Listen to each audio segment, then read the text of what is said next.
Hello friends, welcome back to my channel. রাজ্য সরকারি কর্মচারী এবং পেনশন হোল্ডার সবার জন্য ডিএ নিয়ে অনেক বড় ঘোষণা। ডিএ 10% বৃদ্ধি হতে চলেছে। এই সমস্ত ডিটেলস কিন্তু ভিডিওতে পুরোটা আলোচনা করা আছে। সত্যি কি ডিএ 10% বাড়তে চলেছে? তো অবশ্যই কিন্তু জানতে হলে পুরো ভিডিওটি দেখতে হবে। ভিডিওটি স্কিপ না করে পুরো ভিডিওটি দেখতে থাকো। আর চ্যানেলে নতুন হয়ে থাকলে অবশ্যই কিন্তু চ্যানেলটি সাবস্ক্রাইব করে বেল নোটিফিকেশান অন করে রাখতে পারো, এরকম ইনফরমেটিভ ভিডিও সবার আগে তোমাদের মোবাইলে দেখার জন্য। তো বন্ধুরা, যেটুকু বোঝা যাচ্ছে, রাজ্য সরকারি কর্মচারী এবং পেনশন হোল্ডারদের জন্য 10% ডিএ বৃদ্ধি করতে চলেছে রাজ্য সরকার। বিভিন্ন সরকারি রিপোর্টে, বিভিন্ন নিউজ পত্রে বর্তমানে এই আপডেটটি উঠে এসেছে যে 10% ডিএ বৃদ্ধি হতে চলেছে। কত শতাংশ ডিএ দেবে রাজ্য সরকার, এই সব নিয়ে জল্পনার শেষ নেই।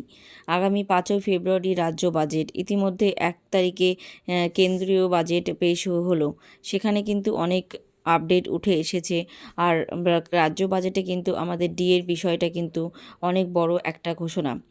দেখা যাক রাজ্য বাজেটে কি হতে চলেছে।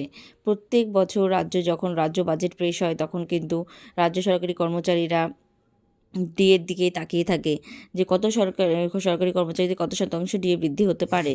তো এবারও সেই খবরটাই উঠে এসেছে যে অ্যাটলিস্ট 10% ডিএ বৃদ্ধি হতে চলেছে। নবান্ন থেকে কিন্তু এ নিয়ে নোটিশও জারি হতে চলেছে। তো এই সব বিষয় নিয়ে খুশির খবর কিন্তু রাজ্য সরকারি কর্মচারীদের মধ্যে।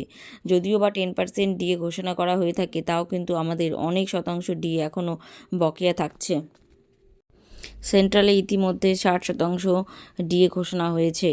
ওভারঅল 60% যদি হয় এবং রাজ্য সরকারি কর্মচারীদের যদি 10% দেওয়া হয়, তাহলে কিন্তু ডিএর পরিমাণ দাঁড়াচ্ছে রাজ্য সরকারি কর্মচারীদের 28%। আর এদিকে সেন্ট্রালের হচ্ছে 60%। তারপরেও কিন্তু অর্ধেকের থেকেও কম কিন্তু হচ্ছে পরিমাণটা।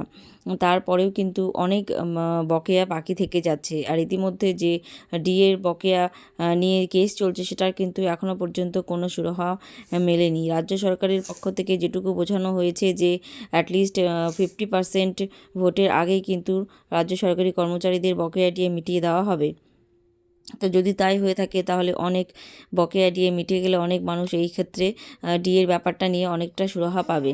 তো এখন যেটা রেগুলার ডিএ যেটা ঘোষণা করা হবে, সেটা 10% যদি হয়, তাহলে তো অনেক খুশির খবর রাজ্য সরকারি কর্মচারীদের মধ্যে। তো বন্ধুরা, এই টুকুই তোমাদের জানানো ছিল। ভিডিও ভালো লাগলে থাকে, রিকোয়েস্ট থাকলে অবশ্যই কিন্তু চ্যানেলটিকে সাবস্ক্রাইব করে দিতে। দেখা হচ্ছে নেক্সট কোনো ভিডিওতে। টিল দেন সবাই ভালো থেকো, সুস্থ থেকো।